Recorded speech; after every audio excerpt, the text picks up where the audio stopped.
Saya pikir inilah menunjukkan bahwasanya cara pemimpin negara mengelola negara ini cukup gagal gitu ya. Karena kenapa? Karena tadi dia mencampurkan kepentingan politik dan kepentingan publik. Apalagi bansos kita tahu sendiri tentu sangat bermanfaat bagi masyarakat ya. Ketika dia dimasukkan menjelang agenda politik, nah ini akhirnya menjadi bias gitu. Kira-kira ini tujuannya untuk apa? Jangan-jangan bansos ini tujuannya tidak untuk pengentasan kemiskinan gitu ya, tapi untuknya tadi hanya bagi-bagi saja gitu ya, yang kita bilang sebagai ya ini gula-gula politik dinasti lah gitu ya. Ditambah bisa, dikurangi nggak bisa. Betul. Itu kenapa ada isu Bu Sri Mulyani mau mundur ya. Mungkin karena Nah ya, agak di sakit awal kepala dengan pressure yang dia ya. terima hari ini.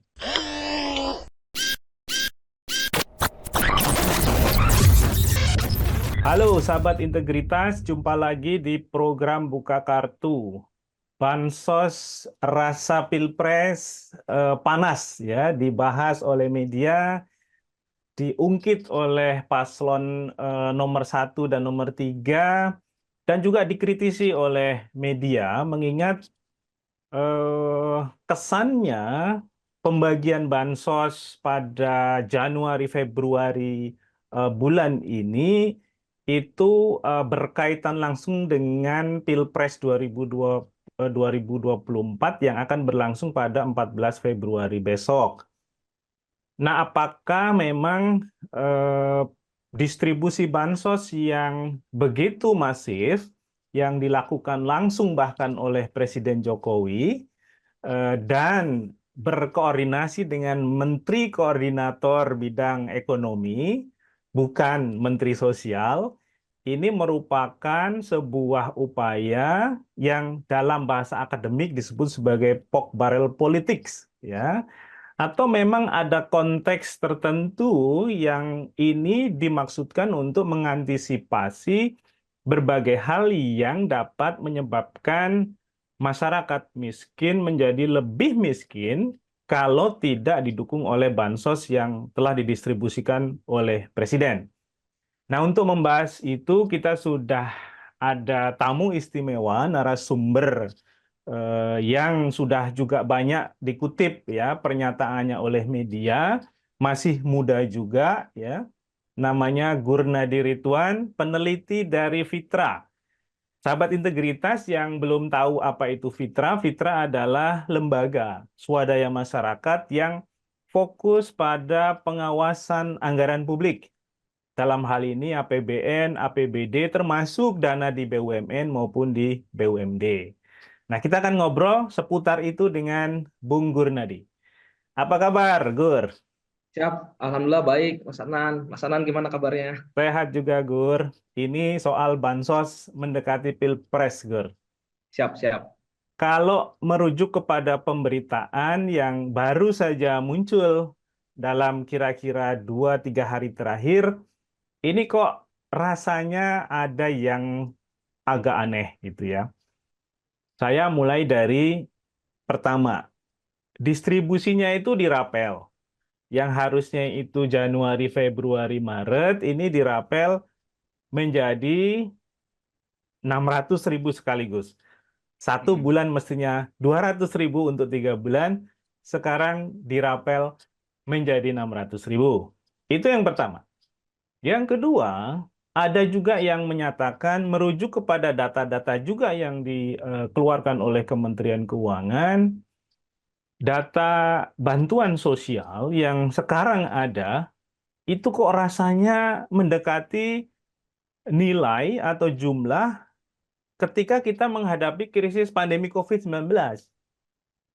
Padahal hari ini pandemi itu sudah pergi, kita sudah masuk fase endemi. Apakah memang ada situasi kritis yang menyebabkan pemerintah itu seakan-akan cukup heroik ya untuk mengantisipasi berbagai hal yang kemudian diselesaikan terutama bagi kelompok miskin dengan distribusi bansos ini. Komentarnya gimana, Gur? Oke, terima kasih Mas Adnan. Salam kenal teman-teman. Kalau ditanya agak aneh gitu, agak janggal kenapa distribusi bansosnya itu dirapel. Memang sebenarnya juga apa ya, ini sebagai kecurigaan publik saja ya sebenarnya, karena memang biasanya pemerintah ketika memberi bantuan ya sesuai on the track aja gitu. Misalnya kayak PKH dia per 3 sampai 4 bulan misalnya. Atau bantuan-bantuan lain yang biasanya diberikan per bulan. Nah, ketika dia diberikan di rapel dan juga bulannya itu di tengah kan, Januari, Februari, Maret. Di Februari. Nah, di Februari itu kan momentumnya kan ada pemilihan ya, yang dimana tentu masyarakat gitu ketika diberi uang dalam jumlah besar yang biasanya sebulan 200 kemudian 600 kemudian punya daya ini ya, daya apa sih, efek yang cukup menurut saya besar ya bagi masyarakat, mengingat gitu ya bantuan-bantuan yang diberi pemerintah itu terutama di era Presiden Jokowi ini sangat diingat gitu ya. Bahkan kalau kita lihat di survei ya, salah satu yang membuat pemerintahan Jokowi cukup bagus itu adalah tadi ya bantuan-bantuan yang memang cukup dirasa. Nah, ini sepertinya melihat data tersebut, pemerintah khususnya mungkin Pak Jokowi sebagai presiden itu ingin membuat dampak itu gitu ya, ingin membuat bantuannya itu dirasa dan kemudian punya daya kenang gitu ya di masyarakat. Nah, tadi dikaitkan dengan waktunya ini juga cukup mencurigakan. Tadi kan Mas Adnan juga bilang, bisa nggak nanti jadinya masyarakat akan lebih konsumtif gitu ya, biasa dikasih bantuan berupa 200, tapi dalam sekali waktu diberikan dalam 600. Takutnya di bulan berikutnya justru tadi ya masyarakat justru malah eh, kurang gitu ya. Nah, ini Sudah bisa. habis uangnya. Iya, tentu ini akan bertolak belakang dari tujuan bansos sendiri ya untuk memberikan kesejahteraan masyarakat dan juga menghapus jarak gitu, gap kesenjangan. Nah, ini akhirnya jadinya tujuannya ini tidak tidak punya apa ya, satu konsep yang jelas gitu ya. Gur, Bu Menteri Keuangan Sri Mulyani Iya, baru saja memberikan pernyataan. Dia bilang masyarakat penerima bansos harus ingat dari mana uang itu berasal. iya, Ada dua hal yang dia sampaikan. Satu, uang itu dari APBN. APBN itu dari pajak masyarakat. Nah, apakah sebenarnya Bu Sri Mulyani ini ingin memberikan pesan bahwa bansos itu bukan pemberian Jokowi sebagai pribadi, tapi ini bansos dari negara, ya, iya. dari pemerintah yang uangnya itu dari uang rakyat. Kira-kira, ya, kalau tafsiran kita ini, tafsiran Mugur, apakah sebenarnya Bu Sri Mulyani itu ingin menjadikan posisinya itu apa ya, menempatkan isu bansos hari ini meskipun tadi ya konteksnya ada hal-hal yang kita masih pertanyakan kenapa dirapel segala macamnya, ingin menempatkan bansos pada track yang sebenarnya lah gitu. Untuk mengcounter juga apa yang mungkin sedang diupayakan oleh Jokowi ya, Ya. sebagai presiden yang punya preferensi politik tertentu kepada paslon tertentu. Kira-kira gimana, Gur? Ya, sebenarnya sih menurut saya cukup apresiasi ya dengan pernyataan Bu Sri Mulyani yang kemudian menetralkan ya. Jadi yang tadinya mungkin masyarakat melihat ketika ada pejabat publik siapapun itu ya, bahkan kan menteri-menteri Jokowi juga banyak yang pejabat partai ya yang juga Ya, kadang juga bisa memberikan bantuan-bantuan entah itu yang sifatnya kepartaian atau juga yang bersiap atau yang istilahnya ngebonceng agenda negara gitu lewat program-program betul. yang ditempeli oleh kementerian yang mereka jabati ya apapun itu gitu ya. Dan saya pikir ya statement tersebut saya pikir ya juga cukup menjernihkan ya. Tapi tadi Mas Atan juga bilang bahwasannya di tahun 2020 ya ketika COVID itu ada anggaran perlinsos itu sebesar 498 triliun dan di 2024 itu melonjak lagi. Yang jadi sepanjang 2020 ke 2023 itu sempat landai menurun gitu. Terus di 2024 menaik lagi jadi 493 triliun. Jadi seolah-olah itu kayak menaik lagi. Dulu mungkin konteksnya adalah COVID ya. Karena sepanjang 2020 ke bawah sebelum ada COVID, anggaran perlinsos itu nggak sebesar itu gitu ya. Tapi ketika ada pandemi di tahun 2020 itu meningkat. Nah, ini tidak ada apa-apa nih, ujung-ujung meningkat. Meskipun memang klaim pemerintah ya, ada problem soal cuaca ya, perubahan cuaca yang kemudian ada ya bantuan-bantuan pangan ya kalau tidak salah yang berkaitan dengan apa namanya istilahnya mitigasi risiko pangan gitu ya, sehingga ada BLT ke sana gitu. Tetapi memang sepertinya itu tidak cukup kuat gitu ya untuk menjelaskan kenapa alokasi anggaran ini ditingkatkan. Kalau mungkin Mas Adnan pernah ingat Presiden dan menteri-menterinya itu sempat ini ya punya sebuah capaian yang mengatakan kemiskinan ini menurun 1 digit gitu ya. Kan logiknya itu kan ketika kemiskinan menurun, harusnya kan anggaran Perlinsos itu menurun juga gitu ya. Ya, Pun seandainya mau diperbesar, itu harus punya program yang sifatnya itu lebih jangka panjang gitu ya. Jadi tidak hanya bantuan langsung gitu, tapi apa yang sifatnya bisa mengungkit daya kemandirian masyarakatnya gitu. Mungkin dalam bentuk penyertaan modal, pelatihan, akses kepada sumber-sumber tertentu. Nah, ini tampaknya konsepnya ya masih istilahnya menggunakan pola yang lama, tetapi hanya saja momentumnya itu tahun 2020 ini cukup panas. Nah, teman-teman peneliti gitu ya, ini ya menduga jangan-jangan ini sebagai bentuk mendompleng aja gitu ya. Jadi agenda negara didompleng untuk kepentingan kalender politik. Nah, ini juga menjadi permasalahan sebenarnya gitu ya. apalagi ketika mendistribusikan bansos, Jokowi juga seringnya ditemani oleh pejabat-pejabat publik yang kebetulan mereka ini juga jadi anggota koalisi untuk paslon 2 nih.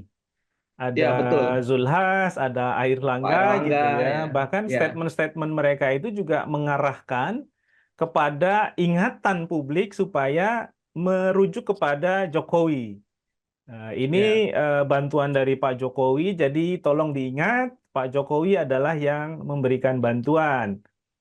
Apakah ingin lanjut bantuannya? Ya, ingat Pak Jokowi. Nah, itu hal-hal yang kita dengar ya dari berbagai media yang meliput event-event distribusi bansos.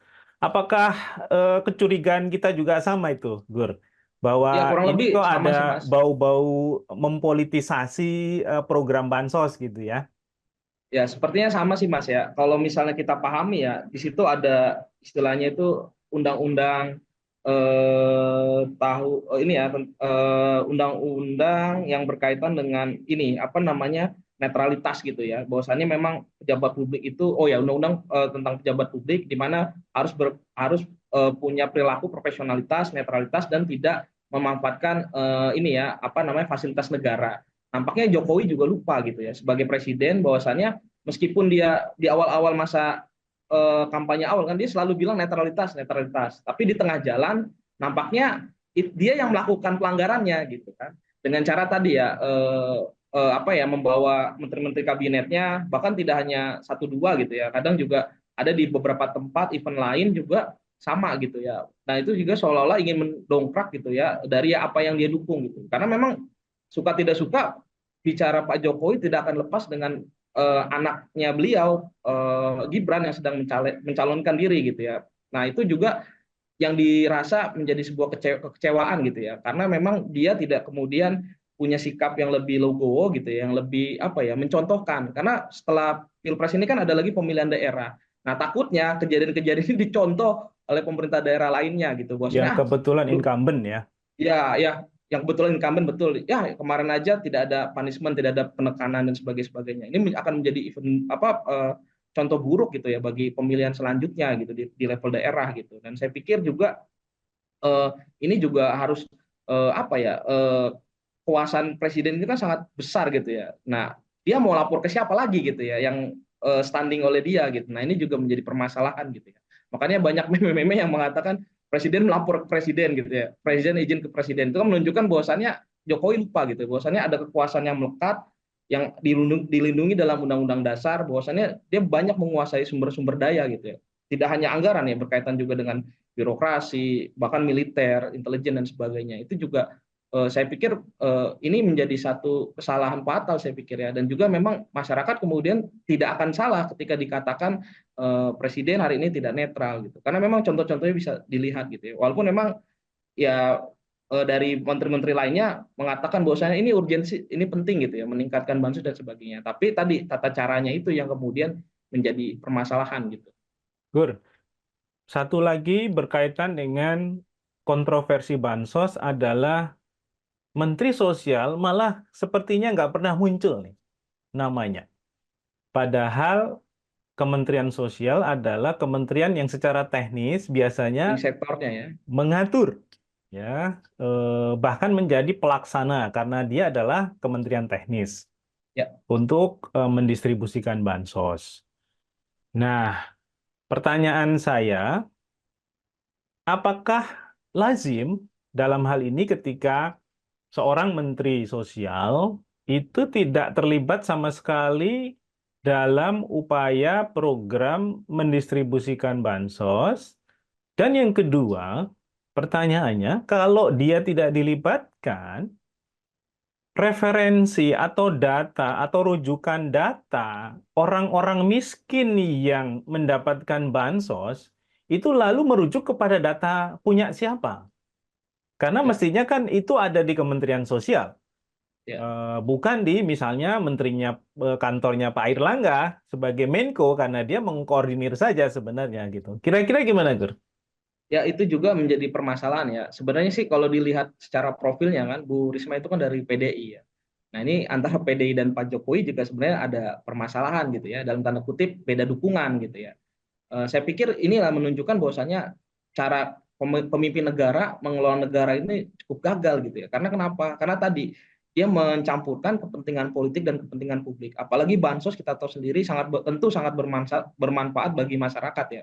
Ketika dia dimasukkan menjelang agenda politik, nah ini akhirnya menjadi bias gitu. Kira-kira ini tujuannya untuk apa? Jangan-jangan bansos ini tujuannya tidak untuk pengentasan kemiskinan gitu ya, tapi untuknya tadi hanya bagi-bagi saja gitu ya, yang kita bilang sebagai ya ini gula-gula politik dinasti lah gitu ya, agar orang ingat dan mengkenang. Nah, sekali lagi kalau ditanya datanya dari mana, memang idealnya data-data kemiskinan ataupun juga berkaitan dengan bantuan sosial itu ada di Kemensos ya, walaupun memang secara ini ya, leading sektor itu di Kemensos, walaupun memang data-data bantuan itu tersebar di banyak kementerian, misalnya yang berkaitan nelayan tentu ada di KKP, yang berkaitan dengan energi, misalnya kayak bantuan subsidi BBM misalnya, atau kompensasi itu ada di ESDM dan sebagainya.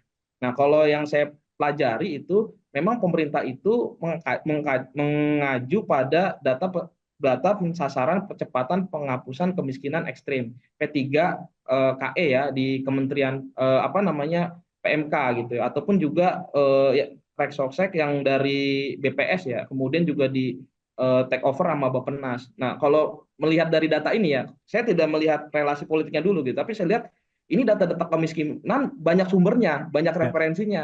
Jangan-jangan nih antara satu dan lain itu beda indikator gitu ya. Jangan-jangan karena akhirnya kan publik ya menilai seperti ini. Jangan-jangan data ini punya kecenderungan misalnya ada di wilayah-wilayah misalnya yang punya dukungan yang sama, akhirnya pakai data ini gitu ya. Ketika kira-kira berbeda gitu, pakai data yang lain. Nah, itu akhirnya juga kita melihat bahwasanya tata kelola ini ya, pemberian bantuan, distribusi bansos itu juga jadi masalah gitu. Kemarin katanya kan ingin menghilangkan kesalahan-kesalahan ya dalam pemberian bantuan ya, entah itu namanya exclusive error atau inclusive error gitu ya. Tapi nampaknya pemerintah saat ini bermain ke sana gitu. Yang kemudian kita pikir, nah terus data yang mana yang benar gitu ya. Kemudian sebenarnya kan data itu kan harusnya satu ya, tunggal gitu. Jangan tambah-tambah, karena jangan sampai dia itu ya tadi sudah dihapus ternyata di data yang lain masih ada gitu, ataupun sebaliknya sudah di input tapi di data yang baru misalnya tidak ada gitu. Ini kan jadi masalah gitu. Artinya memang saya pikir eh, hal ini bisa berdampak tadi pada ketidakseriusan gitu pemerintah dalam pengentasan kemiskinan. Dan mungkin justru yang terjadi adalah potensi penyimpangan Ya, dalam ke arah sana. distribusi bansosnya ya, karena Ya, datanya itu berbeda-beda antara satu dengan yang lain. ya, Siapa tahu sebenarnya orangnya itu nggak perlu dibantu ya dari sisi profil keluarga, individu gitu ya. Tapi kemudian karena datanya error, ya akhirnya mendapatkan. ya, Belum lagi bisa bisa muncul asumsi orangnya tidak ada, sehingga penerimanya itu adalah penerima fiktif. ya, Yang ini juga sering kita temukan ya di dalam ya. praktek-praktek penyimpangan distribusi bansos. Nah, Gur, ini poin terakhir ya terkait dengan isu penyimpangannya. Mm-mm. Kalau kita rujuk kepada pemberitaan juga, model atau jenis-jenis bansos yang distribusikan oleh pemerintah hari ini, itu kan sebenarnya bukan hanya uang ya, Ya, bukan hanya bantuan langsung tunai atau BLT, tapi juga bantuan pangan ya. ya, Entah itu beras, minyak goreng, segala macamnya itu dimasukkan sebagai bantuan pangan ya. Nah, apakah ada catatan dari Fitra terkait dengan potensi-potensi penyimpangan atas dua jenis bantuan sosial ini? Dan satu lagi, apakah Fitra juga memiliki data pemetaan distribusi bansos untuk Februari ini yang misalnya ternyata kita bisa dapat identifikasi hanya terfokus pada daerah-daerah yang pemilihnya paling banyak gitu. Nah, itu gimana, Gur? Nah, yang terakhir nih saya jawab dulu. Kebetulan Fitra juga per Desember kemarin pernah minta data anggaran tersebut di Kementerian Keuangan, tapi memang belum belum ini dikirim karena mereka mengajukan permohonan penambahan waktu gitu. Saya nggak tahu nih, nggak keluar karena tahun politik atau seperti apa gitu. Karena biasanya cepat gitu kalau Biasanya ngirim. cepat. Iya, tapi ya sudahlah, kita mengikuti ini ya kaidah yang ada di KIP. Oke, kita kasih waktu tunggu, mungkin masih di input dan terus itu yang pertama. Terus yang kedua soal tadi biasanya kan kalau BLT itu kan bentuk uang. Nah, kalau yang berkaitan dengan barang gitu ya, seperti tadi ya bantuan pangan itu kan bentuknya beras. Bahkan ada juga kayak iwarung gitu kan, itu kan juga bentuknya kan pangan langsung gitu ya, atau sembako langsung gitu. Nah, memang itu sebenarnya dalam catatan Fitra ada beberapa indikasi ya bisa jadi modus kecurangan. Bahkan kalau kita ingat di kasus sebelumnya tuh yang di Kemensos itu kan juga soal pengadaan barang ya, ada fee di mana di situ apa namanya pihak tender yang memenangkan itu bekerja sama gitu. Mungkin saya pikir itu masih ada di ingatan kita gitu. Artinya juga potensi pengadaan barang jasa, barang sorry pengadaan barang dalam bentuk bantuan barang gitu. Ini juga punya potensi. Makanya memang Fitra itu mendorong juga gitu ya kepada pemerintah gitu untuk tadi ya punya wahana-wahana yang bisa dipantau gitu sehingga transparan dari mulai pengadaan sampai penyalurannya. Mungkin kalau di hilirnya gitu untuk di masyarakatnya memang semenjak berkembangnya media sosial ya orang bisa saling ngecek nih gitu ya kira-kira bantuannya sesuai atau tidak dan sebagainya. Tapi memang di sisi hulunya di pengadaannya ini juga saya pikir cukup luput gitu ya. Misalnya kenapa dia menang gitu, apa yang kemudian membuat si label tertentu gitu, misal bisa jadi bagian dari misalnya bantuan tersebut gitu. Ini juga menjadi catatan gitu ya. Makanya memang itu mungkin yang PR yang belum diperbaiki oleh pemerintah ya soal tata kelolanya. Makanya memang ketika kita bicara soal anggaran saja tidak cukup gitu ya. Ketika memang tata kelolanya itu tidak dibenahi. Jadi bukan masalah besar kecilnya gitu. Justru ketika tata kelola tidak baik, maka bisa jadi bansos-bansos yang hampir 400 sampai 500 triliunan tersebut itu bisa jadi sia-sia, tidak punya makna untuk tadi mengukit kesenjangan dan juga untuk juga kesejahteraan masyarakat gitu. Gur, satu lagi aku lupa. Kalau dia sudah jor-joran didistribusikan di depan, ini kan biasanya logika sederhananya kalau awal tahun, pemerintah itu kan nggak langsung belanja gede-gedean ya. Ya, Pemerintah itu bertahap lah, pelan-pelan gitu. Bahkan nanti peaknya itu ada di tengah, di akhir atau di tengah. baru landai gitu lagi ya, Ya, sebelum pertanggungjawaban di akhir tahun. ya. Nah, kira-kira misalnya di tengah tahun nih, kita menghadapi krisis apapun itu namanya, yang membuat orang miskin menjadi lebih tertekan, sementara bansosnya sudah Habis. dibelanjakan habis di depan. Ya. Nah, itu nanti dari sisi apa logika anggarannya itu akan seperti apa, Gur? Sebenarnya gini ya, pembahasan anggaran itu kan tidak hanya eksekutif ya, ada legislatif juga. Kayak contohnya kemarin kasus COVID, ketika pemerintah sudah menetapkan anggaran belanja, ternyata ada perubahan, itu bisa direvisi di perubahan. Cuman yang jadi masalah, misalnya gitu, anggaran yang berkaitan dengan peningkatan, misalnya Perlinsos gitu, itu habis di tengah tahun gitu ya. Sedangkan problemnya gitu ya, ada ya entah mungkin bencana alam lainnya yang kemudian memaksa gitu harus men-spending gitu lebih gitu ya. Bisa jadi mungkin pemerintah harus merevisi itu. Gitu. Dan tentu merevisi itu juga punya risiko. Artinya apa? Kan anggarannya sebenarnya sama ya, anggaplah 10 gitu ya. Ketika dua itu dipakai untuk Perlinsos gitu. Artinya ketika dia butuh menarik anggaran dari sektor lain gitu, dari fungsi lain, entah itu permukiman, entah itu ekonomi, entah itu pelayanan. Nah, ketika itu terjadi bisa jadi mengganggu program yang lain. Karena saya yakin di program-program lain itu pasti punya prioritas, punya sasaran, punya roadmap yang dimana punya tujuannya gitu. Nah, ketika tadi dari awal perencanaannya sudah berantakan, Nah, bisa jadi ketika ada otak-atik ya akibat kondisi-kondisi tertentu, walaupun di awal tadi ya bisa jadi karena akibat kondisi politik, ya itu tentu sangat membahayakan keuangan negara sebenarnya. Karena ini tentu akan menjadi apa ya? Ya tadi akan jadi tarik ulur gitu ya. Artinya kan ada sektor lain yang kemudian dikorbankan gitu. Ter- Padahal mereka apa punya perencanaan di awal gitu. dan Presiden Jokowi biasanya nggak akan mau juga mengorbankan anggaran IKN misalnya ya. Iya, iya betul Mas. Jadi pressure Bu Sri Mulyani ini besar sekali hari ini ya. Betul. Itu setahu saya itu yang termasuk tidak dikecuali, yang tidak boleh direvisi itu tadi IKN, perlindungan sosial, satu lagi apa sih ya. Jadi termasuk salah satu yang udah kayak mandatory gitu ya, nggak bisa di otak-atik. Nah itu juga agak ambisius juga sih. Kalau Iya. Perlinsos oke lah, kita pahami ya bahwasannya pasca COVID itu memulihkannya itu juga cukup tinggi. Tapi ya tadi IKN juga termasuk salah satu yang tidak, yang nggak ini tuh di apa namanya di marking gitu ya untuk tidak bisa direvisi gitu. Ditambah bisa, dikurangi nggak bisa. Betul. Itu kenapa ada isu Bu Sri Mulyani mau mundur ya. Mungkin karena Nah ya agak di sakit awal kepala dengan pressure yang dia ya terima hari ini. betul. Oke, Gurnadi, Ridwan, peneliti Fitra, terima kasih insight-nya sangat bernas. Ini catatan Fitra terhadap program dan kebijakan distribusi bansos menjelang Pilpres. Jadi sahabat integritas kemudian bisa memberikan atau mendapatkan insight baru terkait dengan isu ini.